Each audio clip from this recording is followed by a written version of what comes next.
Predators and prey, sharpen your claws against Daddy's leather couch. Eat your carrots to improve your vision de nuit. And crunch, crunch, munch, munch, I taste you with my teeth. Because it's time to talk Tull to me.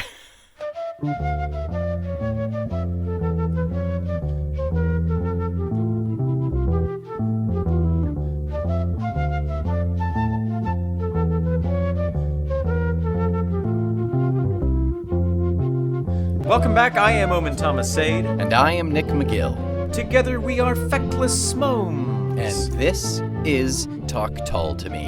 A cat and mouse game in the sweaty panic of prog rock in which Night Stalker Nick and Omnivore Omen will patiently lay in wait for every single tasty track that 3 steps ahead of the game rock band Jethro Tull has ever sent out on reconnaissance. With our forward-facing eyes and sensitive rotary ears, we will startle each note with a powerful David Peg pounce. We will manage a magnificent Martin maneuver and go for the Jerry Conway jugular.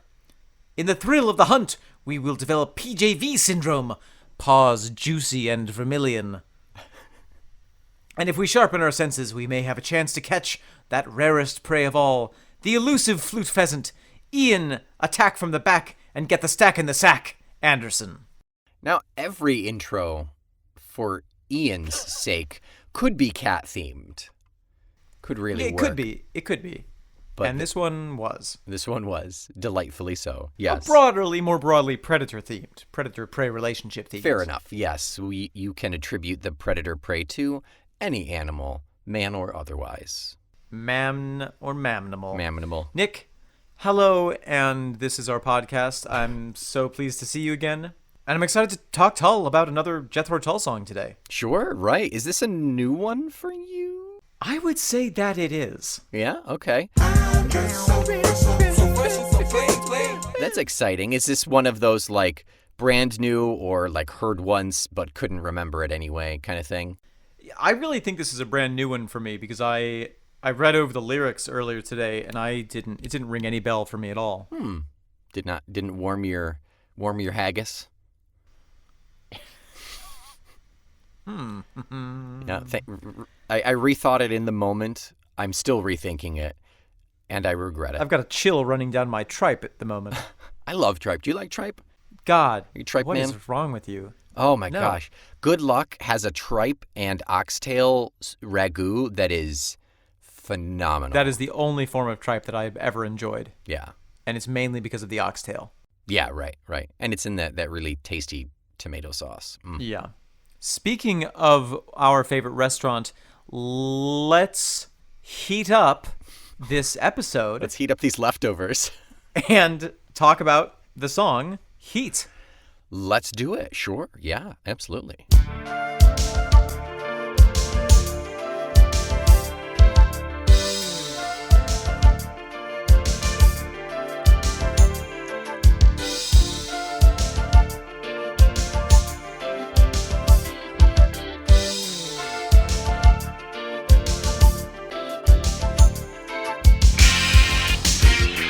Boy, yoy, yoy, yoing, Nick. How do you feel about the heat right now, Omen? Bring it on. I don't know that I can handle the heat, but I want to try. You want to experience it for yourself to then decide whether you want to get out of whether it or not it was a mistake. I tell you what, pour me a glass of milk. Yep. And let's get into this heat. Yeah. Right. That's a great dairy's a great idea. Yeah. This song kicks hard. It's a beastie. It's a hard one, yeah. I really, really like it. There's so much going on in this, obviously, that I'm excited to talk about, but just what a fun song to listen to. Also, one of the longer ones off this track. It's like 5.5 minutes long. Yeah, we haven't seen those kind of what we think of as traditional Tull 7-minute songs a lot on this album, but this one, yeah, it starts to creep up there. And yet it doesn't feel like it's too long. It gets a little repetitive at the end for me. I said it doesn't feel like it's too long. Omen, the therapist said that we can have separate opinions about things. Thank you for reminding me about that. We are a separate entity.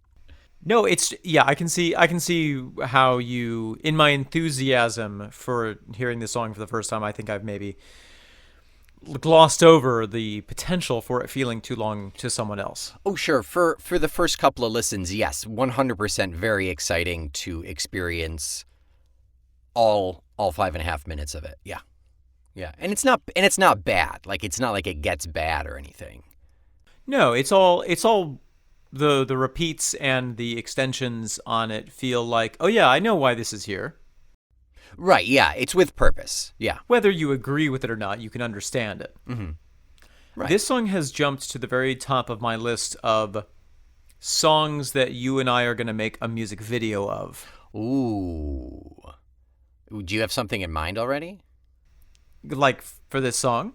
Yeah, for the music video, yeah. Well, it'd be a typical kind of like Môme noir chase scene with lots of jump cuts to us just being dumb. And out of breath the whole time. Yes, yeah, exactly. Yeah. Okay, I like it. We'll set that as a Patreon goal. Perfect. Yeah. How do you feel about this song, Nick? It's fun. It's very fun. I like the funkiness of it. I like it when it decides to go full synth. Boy, howdy, does it breaks the chains off of the synth and it goes. And it's a really fun decision and it works really well, I think. It's quite interesting hearing what the synth does. There's one point in it, kind of, I guess, toward the middle where the synth is going...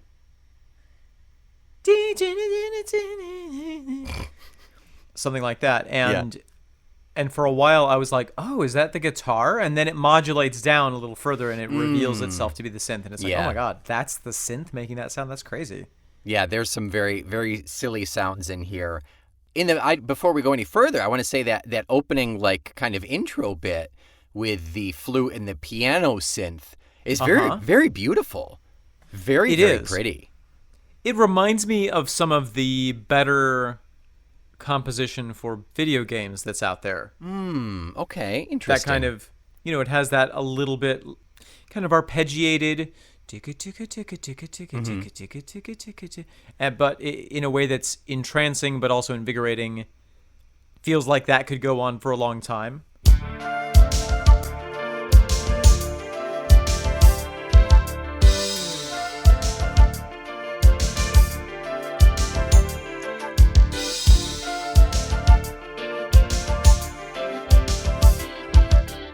That sound, there's not enough of that sound in my opinion. It's just very pretty. You could do with more. I could do with more of that, yeah. Yeah, and then we get the drum machine kicking in. It's hammering in the back. It's not terrible. It's there, it's the drum, it's Drumatron. Get out of that beat. And then things start to really pick up and get hotter, if you will. I will. When Martin kicks in. Martin, yeah. I would say that Martin and PJV are really playing back and forth with each other quite excitingly with the music of the song, with the way that it's composed. Mm-hmm. We have the flute, not as much. The flute kind of comes into echo and comment here and there, but it's not a main driving force instrument. Yeah, it's incidental. And there was a flute incident. No one survived. The other musical factor that is in here is Ian's voice. Yes, I was just about to talk about how the whole tone of the song shifts when he starts singing. When the rats are running. And then that's what takes the lead through the bulk of the song, in my opinion, aside from the kind of the bridges and stuff, obviously, but he really carries this song on his back and he's just rocking it out. It's great. He really is pushing into some of that Sting vocal range. Mm-hmm, mm-hmm. He's going really high with it and it sounds awesome. It's good. It's really, really good. And not only is he hitting these new levels that sound great, in particular with this song, it's so gosh darn fast. Mm-hmm. It's 5.5 minutes of very, very fast that you are along for the ride on this song, and boy howdy, it's nice to get swept away in this. It's really a pleasant song to just kind of let go with. It bridges the gap for me between a more standard listenable scansion and the typical Ian Anderson always on the left foot scansion. Yeah. There's some great moments. I love foreheads on a tin plate. Foreheads on a tin plate. Rather than kind of doing a catch step with four and emphasizing heads on a tin plate, it's four heads on a tin plate. The way that he's creating the rhythm there is really interesting. Yeah, as he is known to do. Also, Martin, speaking of Martin, is playing with some punk rhythms. We talked about this on a previous song, but just in that section where the rats are running, da da da. When the rats are running. Yeah, he's heavy and shreddy. And he's playing on the upbeat as well, which is a very typical punk thing. Okay. And this isn't a punk song, obviously, but it does seem to be playing with some of those elements. But I think once you start tiptoeing into the pop territory that we're feeling with this album, you're not far away. Pop, punk, rock, they're all kind of a Venn diagram that can work together. They're flavors of a similar kind that are, when mixed in the right proportions, really do work.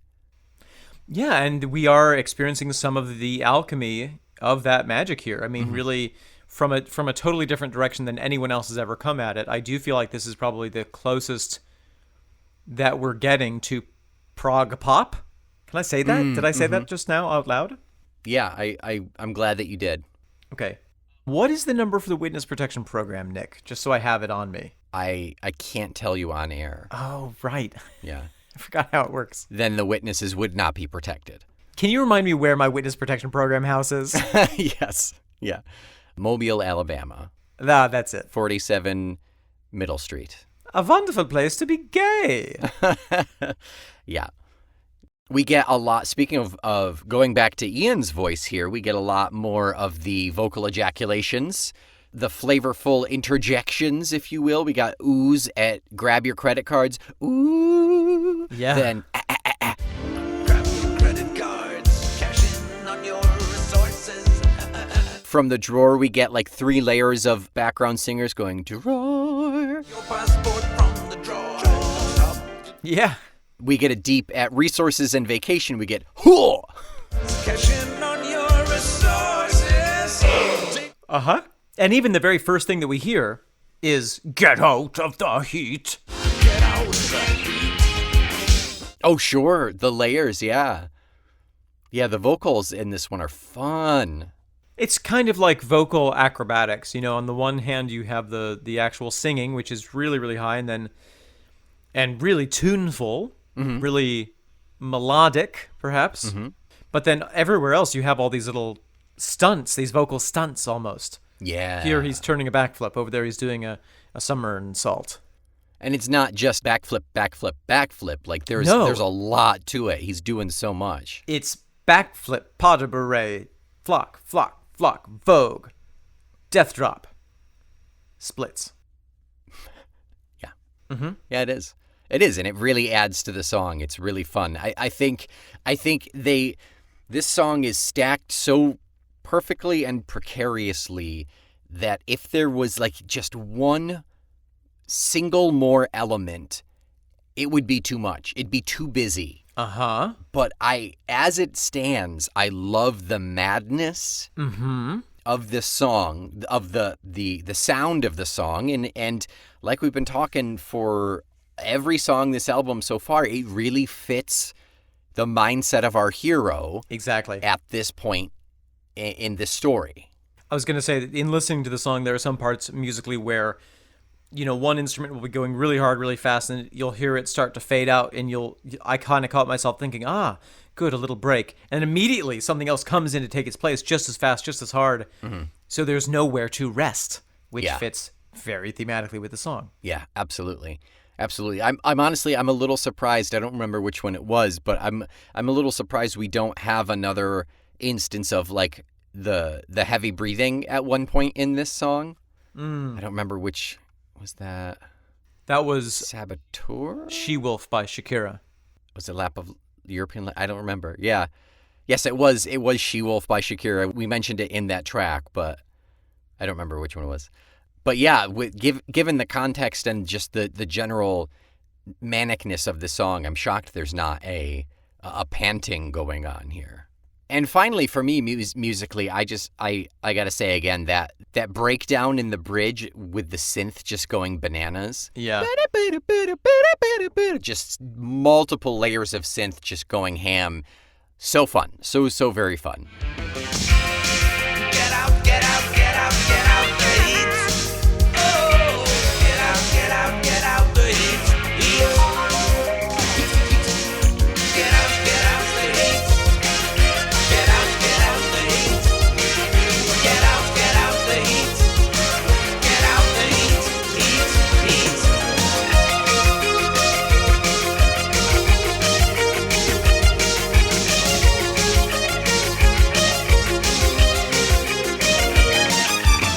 Part of the reason that I kind of imagine this as a music video is because there's so much to play with in terms of the different musical textures, the different constructions. It feels very architectural. It feels very much like, you know, a film noir scene where you're running through the horizontal and the vertical lines that create a city, and then once in a while you have a harsh diagonal. You have it reminds me of a graphic novel where you have the panel and then you have rain cutting across it in this kind of gray scale. It's really gorgeous. I'm really genuinely excited about this song. It's got Our trench coat budget is going to have to be huge. too many trench coats. It's got a Sin City thing going a little bit. Mm-hmm. But yeah, it's very theatrical. It's very cinematic. It paints the picture. And granted, all of the foundation that has been set up until this point really helps us to experience that. But it really does have that feel. That's an amazing point. You know, as a completely standalone song, this would be great. Mm-hmm. But given where it lies in the overall album, and even its spot in the album, right between Nobody's Car and Under Wraps 2, mm-hmm. serves to lift it, to frame it in such a way that it's even more satisfying. Yeah. Before we get to that, why don't we stop and change the horses? Okay. Yeah. Yeah, their tires are a little flat. Yeah.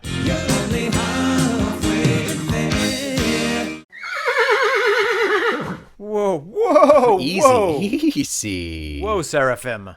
Nice. Galadriel, take it easy. Here, let me grab that brush from you. Yeah. If you don't mind here. Curry comb that. This is nice. You got the mahogany curry comb for Galadriel there. Well, yeah, of course. Only the best for Galadriel. Yeah. Yeah. Speaking of curry, do you know the origin of the phrase "to curry favor"? I do, actually. You do. I probably heard it on The Illusionist, where I probably that's where I heard did. Yeah. Yeah. But tell me about it, because I love it. It's one of those phrases that kind of morphed over time, where it's a mondegreen. It is, yeah. It was originally to curry favor, mm-hmm. which was a specific king's horse, and if you wanted to get on the king's good side, you would go and curry favor. Currying meaning to brush with a curry brush. To brush the horse down. Right. And eventually, when favor was not a reference that anyone understood, it probably kind of gradually morphed into favor. So, which makes more sense for what the term is saying. And it fit perfectly in there too, which is yeah. It's almost like a backronym, but not quite. Yeah. Whoa! Easy. Oh, wow. Sorry. Seraphim It's got the oat bucket here. Yeah. Did you ginger Seraphim before we got here? I gingered her. Yeah. Oh yeah. I'm gonna cinnamon her next. Oh, delicious. Soak her in cloves. So we don't have anything album related. I just want to point out a fun little tidbit that our friend of the pod, James Duncan Anderson, wrote in the other day. JDA!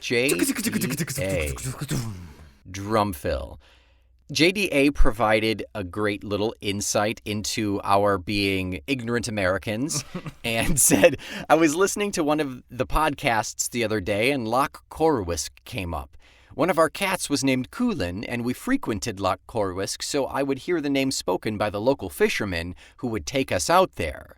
And he provided 2 YouTube clips of pronunciation. So Loch is obviously we know Loch is Loch. Mm-hmm. It's got the guttural. And Corwisk, I'll try and drop in the clip. It's very difficult to hear, but it's basically all just run together. It's like Corwisk. I can't even do it. It's very fascinating. It's a loch. The loch is when we're heading. It's Corwisk. Kursk. It's just all just Kursk. Kursk. Kursk. Yeah. Well, thank you for sending that in and doing your best to help us help ourselves. Greatly appreciated, James Duncan Anderson. We appreciate you reaching out. We appreciate your assistance. And appreciate that you're listening. And we highly flattered that you are listening. Absolutely. If we had a massive budget, we would go to every single place that was mentioned just to talk to a local guide. Yep. Mm-hmm. Who would be able to tell us the exact pronunciation. However, lacking that budget and having spent all of our money on trench coats and action fedoras for the upcoming music video, we are relying on these little YouTube clips that are sent out to us. So thank you very much. What makes an action fedora any different from regular fedora? It stays on your head better. Oh, okay. It's just snug. It's got a glue strip in the inside. Oh, nice. That's the expensive part. That's where Right. you get what you pay for. The Spirit Gum budget is just through the roof. It's through the roof. Okay, Omen, I think you brought up a really good point. I agree. Whatever it was great. That we are so embedded in this story all told. I think it would behoove us to think about the last song that we heard. I do too, and in fact, I want to take it even a little further back than that, because I've switched my position a couple times on this album, just like Ariana Grande. I'm switching up positions for this song. Interesting. But I when we first started listening to it, I was like, oh yeah, we're gonna figure out what the ongoing linear narrative of this story is, and then a little while later, I was like, well, there is no linear narrative; it's just selections from. Right. And now I'm starting to modify sort of both of those into a third opinion, which is that that the story itself may not be linear, but our experience of listening to it is linear. Right. And the experience, it is curated for a linear listening experience, and this song is the proof of that. Okay, interesting. Why is this one the pin in it all? Why is this one the very proof of it? Because if you go back a little bit, let's just go back a couple of songs. Okay. There are peaks and valleys to any narrative. There's a lot of research done actually into narrative and the forms that it takes. And you can see some of those here. You can see the hero's beginning, the launching point. You can see the dream phase where everything is going according to plan. You can see the nightmare phase where everything is starting to get more difficult. You can see, the entrapment where the hero is unlikely to escape from this hemmed-in scenario. And then you have the extraordinary reversal, which is kind of where we're at here. So, if you look at European Legacy, it's like, oh yeah, everything is amazing. I'm like this so super cool spy, I'm falling in love. Later that same evening, Saboteur, that starts to get into more frustration period. Mm-hmm. Radio Free Moscow, Astronomy, elements of a resurgence of things going well, but also a certain level of frustration. Tundra and Nobody's Car start to get into this feeling of like really the impossible danger, the impossible no escape from moment. Right, yeah. Where the hero is literally, it's like where James Bond is trapped under ice and you're like, oh my God, he's going to die right here in the middle of the movie. What will they do? What will the rest of the film be about? There's another hour of England mourning James Bond. But Heat reverses that strong feeling of being stuck, being hemmed in, being chased down that we get in Nobody's Car and Tundra to a certain extent.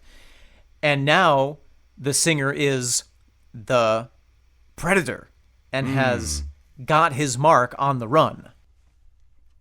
Right. So is it chronologically he has saved himself, or is this just another? Could this have fallen beforehand, or did he turn the tables? I don't know, and I don't know that it fits into an actual linear narrative, but I think that the way that these moments in time, these little scenes are presented, gives the listener the feeling of it being a linear narrative. It does. I think just by virtue of human nature, we want it to all be like beginning, middle, and end. We want it to flow. We have a need to do that. Our brains are wired that if you give a human being 2 or 3 points of information that have nothing to do with each other, they will draw a narrative in between those to connect the dots, because we have to do that. That we are compelled to do that by our nature. Seeking patterns where they exactly most likely do not belong. Yeah. And so, at the end of Nobody's Car, I had this feel, I don't know how you were feeling, but I felt this real, oh my God, what's going to happen to him? Yeah. What's going to happen to our hero that we don't even really know that well? Right. But it was ambiguous to the point where we didn't know if he was getting pulled in by the enemy, if they were his handlers. So this leads me, if we're thinking straight line here, this leads me to think they were actually there to help him out, give him more information, transport him to some place where he can do the next step of the plan, which is this, hunting down Ivan. And, frickin' Ivan. Ivan, always causing trouble. Well, and my human brain, which is a little bit different, imagines that he was caught, he was in some horrible situation. There's a whole song that we don't hear, which is about him being hooked up to a car battery. Exactly.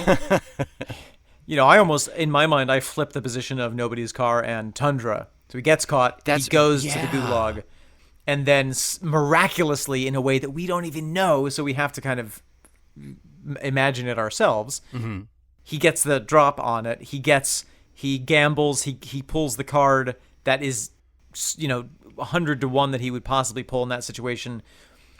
And he now has got the enemy on the run. He's called in his resources. He gets captured. It's the kind of scene where he gets captured and the evil captain is like, "Oh, what have you got to say for yourself?" And the hero says, "Well, finally I've got you surrounded."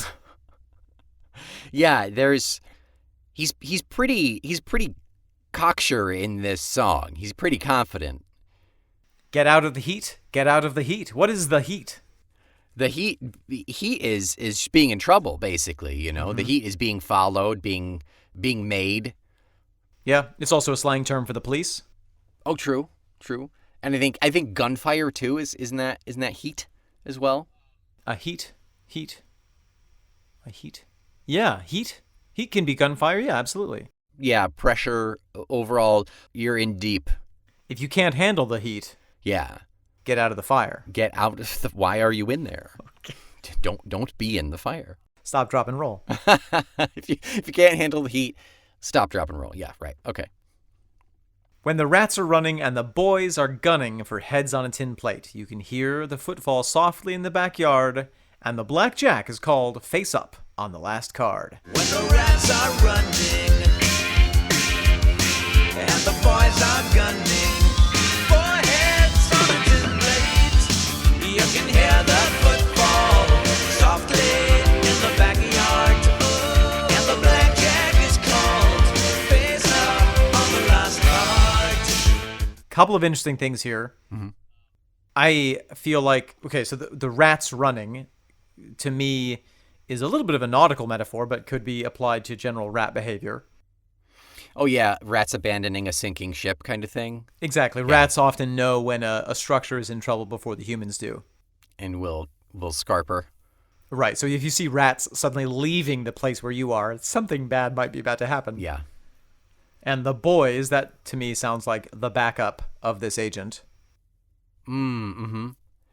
And also the rats could be, think of a rat, someone who tells on someone. Yeah, could be absolutely. That. Rats are lowly creatures, so like they're the bottom of the barrel of this agency. They're chasing the little guys first for whatever reason, Or they're the informants. To hopefully be the rat. Right, exactly. You've caught someone and now they're a stool rat. A stool. Yeah.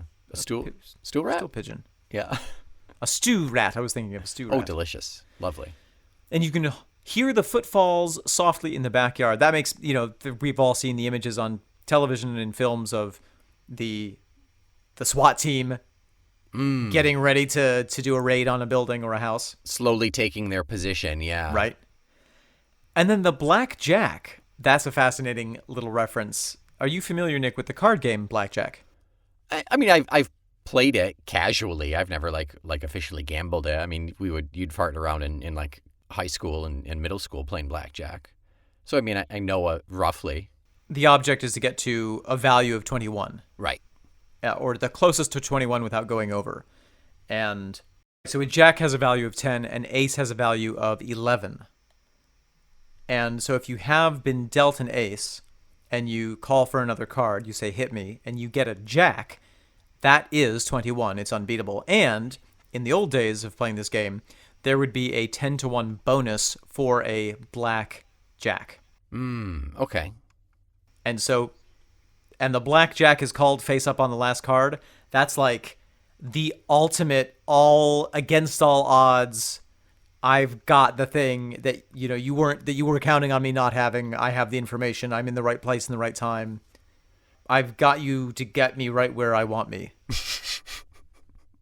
Nice. Very nice. Very conniving and nice. It doesn't say, it's not like they say he has the ace, but I think it's implied there that it's like the getting that, because if he has a 2 and he pulls the blackjack, so what? But I think it's implied there, right? It's the ultimate drop. It's like at the end of Maverick when Mel Gibson gets the ace of spades to finish out his royal flush. It's the equivalent of that. That's a deep cut, Omen. Thank you. I never in a million years would have expected you to have watched that film. I love that film. I love cards. I don't play them that much, but I love card games. I love stories about gamblers. I think that's all really, really fascinating psychological kind of, how do you deal with the probabilities in your mind? That explains the Kenny Rogers tattoo on your back, right? That is. Yeah, okay. You got to know when to hold them being your friends. It was a sweet song. It really was. So, I mean, all of this is about the enemy getting caught out and having so much power that you can even run while you can, better set the tall sail. I love that he's like, you know what? I'll give you a running head start. I'll close my eyes and count to 10. Close my eyes and count to 10. Yeah, there is such a confidence here that it's such a turn of the tables, again, if it is that linear process, but like he's got all of his pieces in play. He knows exactly what's going on. He's going in for the kill here. The Predator references you were making with the triptych. Indeed. This is the hunt. This is the fox hunt, basically. All of his little guys are the dogs, and everything is pushing them into this one spot. Yeah. And so he can be relaxed about it, about claiming his prize. Yeah. Yeah, all the pieces are in place, so he can be proud of that. I love the second stanza. You'd better call your witness in your dirty business. You better call your witness in your dirty business. It's almost like, you know what? Just start preparing for the court case at this point. Like, you're not even caught yet, but get your alibis lined up. You may as well. Yeah.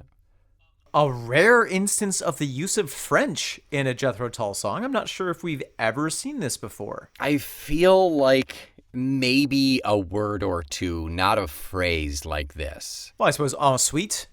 Yeah, that's true. That's true. That's a more typical used in English expression. Yeah, that's more idiomatic than anything. Just happens to be French. Trop tard sera le cri. In this verse here, means too late will be the cry. So the cry is the words too late, or the cry coming up will be too late? Could be either one. Works either way. Okay. So that comes right after you'd better call your witnesses in your dirty business. Too late will be the cry. Better run while you can. So is that a common turn of phrase too, to be included in here? Or is it literally just a French line here? I've never heard that expression in French. That doesn't mean that it's not one, but I feel like it is just a random French phrase to Yeah. add some European flair to it. It's almost like the villain is French. And so it's like, oh, and by the way, moi aussi je parle français. You know, like this little thing. Well, and it's also a reference to the line previous. You better call your witness, but if you cry for help, it's going to be too late already. Okay. Go ahead and cry for help. It's already too late. I like the mention you said that it's a European thing. I think it might tie back to that, maybe the European legacy. It's the, hey, I've been speaking to you in a Russian accent this whole time, but guess what? And then he pulls out like a British or a French. Yeah. And it's kind of just like extra rubbing it in that I've been nestled in your organization this long. There's just one chance to get away. I'll catch up with you another day. I'll close my eyes and count to 10 and come right after you again. Wow. There's just one chance to get away. I'll catch up with you another day. I'll close my eyes and count to 10 and come right after you again. An interesting little mixing of imagery with the next line. Grab your credit cards, cash in on your resources, take your passport from the drawer. Don't stop to change the horses. Grab your credit cards, cash in on your resources. Take your passport from the drawer. Don't stop to change the horses. Yeah, that's got to be a turn of phrase of just like, take a minute, take a breather, right? To change the horses was literally, you know, in the old days, if you were traveling by carriage from one place to another, if you wanted to get there quickly, instead of stopping and resting the horses, you would change them out for new horses. So you could go ultimately faster. Right. But in this reference, it's just like, don't even stop for that. Don't stop for anything. If you stop it in order to go faster, it'll be too late. It's Yeah. literally a no-win situation. I love it. Right. And then we've got a repetition at the very...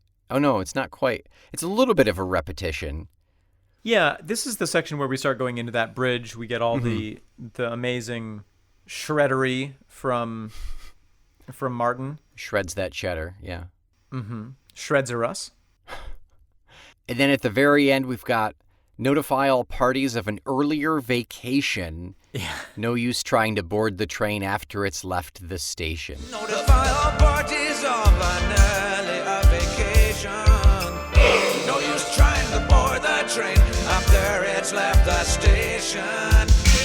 Again, a reference to it's too late. Yeah.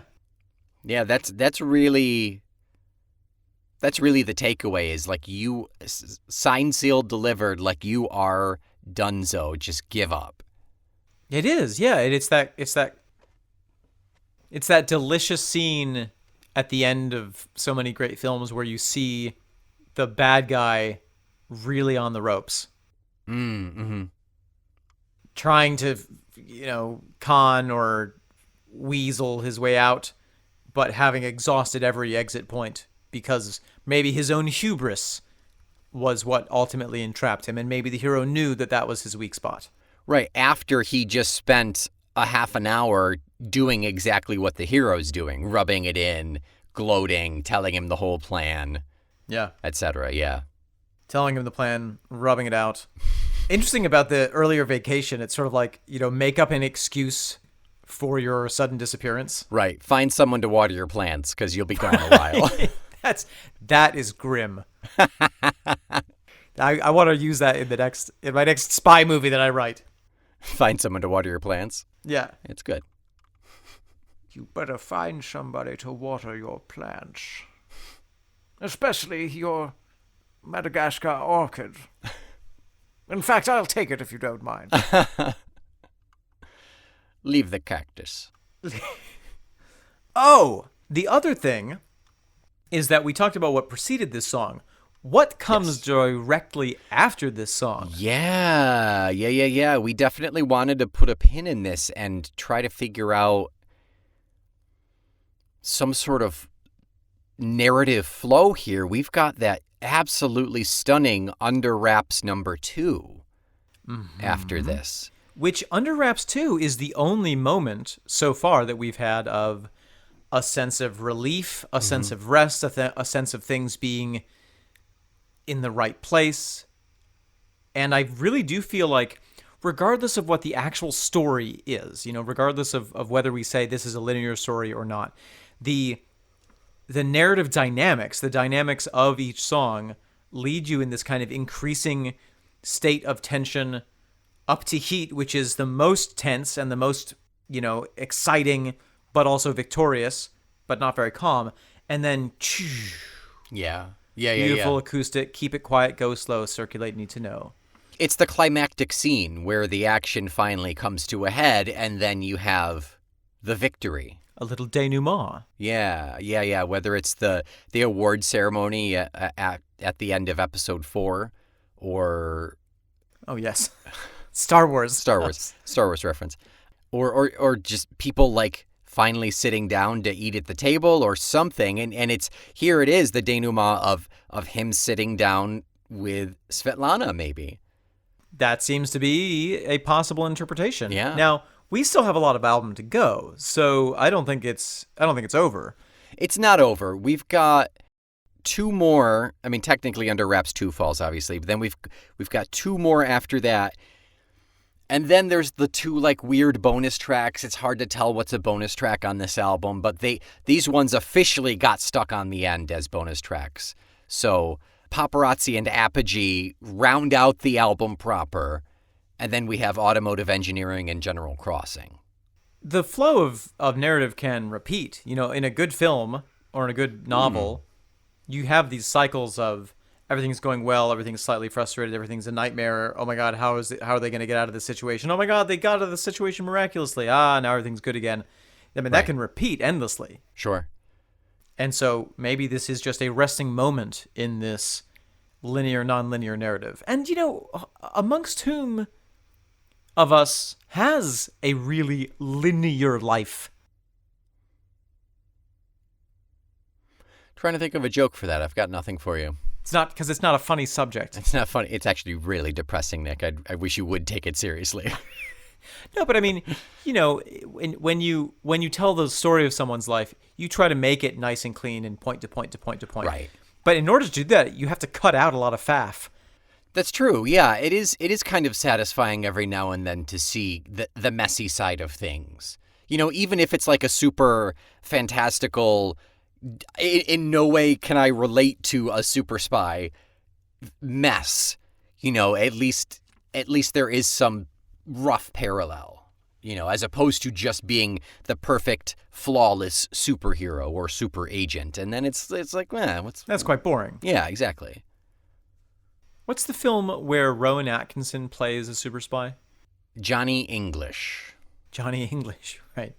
Well, and, some of the Bond movies, there's a period of time where the Bond movies get a little too... You can almost feel society getting sick of the perfect Bond. You have with the first couple of Bonds with Sean Connery, you do have this character who's like, oh wow, he's just so good at what he does, but the genre is new at that moment. Sure, right. After a while, you have to have someone like Roger Moore step in and embrace the campy side of it. Yeah, and that series is so long-lived that it really has gone...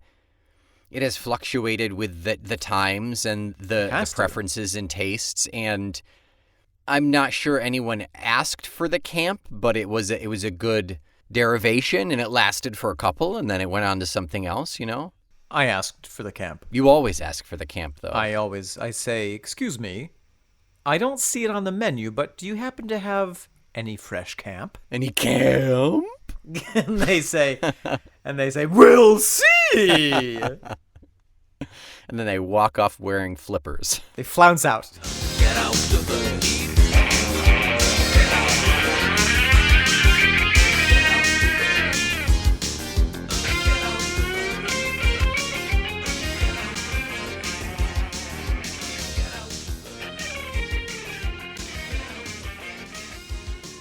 Nick, what are we listening to next week? Well, as discussed, Under Wraps 2 technically falls in the album. However, I recommend everybody go back and listen to it for chronological sake and just because it's a gosh darn pretty song. it's gorge. It does engorge me. But since we are not listening to that, we're moving to the next one, and it is Paparazzi. Long before Lady Gaga wrote her Paparazzi, here it was the same title here on Under Wraps. There's also a woman called Kim Dracula who has a song called Paparazzi. I'm very much looking forward to listening to that next. That sounds like the sort of thing that I would say to you. I know, doesn't it? It does. I I'm know, excited it's to listen to it now, too. Bizarre. Until next week, grab your credit cards and subscribe to our Patreon. For a pathetic 500 pennies a month, you can gain access to our 2 additional monthly podcasts, including their back catalogs and our Discord server. You don't even have to cash in on all your resources. Nope. But if you did decide that you wanted to cash in on those resources, you should use that cash to buy Talk Tull to Me merch. There's a huge variety on our TeePublic page, the link to which is waiting patiently in our show notes for you. There's no understanding that's going to help you now, but there is something that can help us, and that's 5 stars, which you can give us by rating our podcast on your pod platform of choice. It really helps to bring other listeners into the podosphere. We welcome all into our Podrick arms. Until next week, I am the one chance to get away, Nick McGill. I am head on a tin plate, Omen Thomas Sade. You better run while you can, 'cause we are the Feckless Momes. And rats, rats, rats, rats, rats. This is Talk Tull to Me.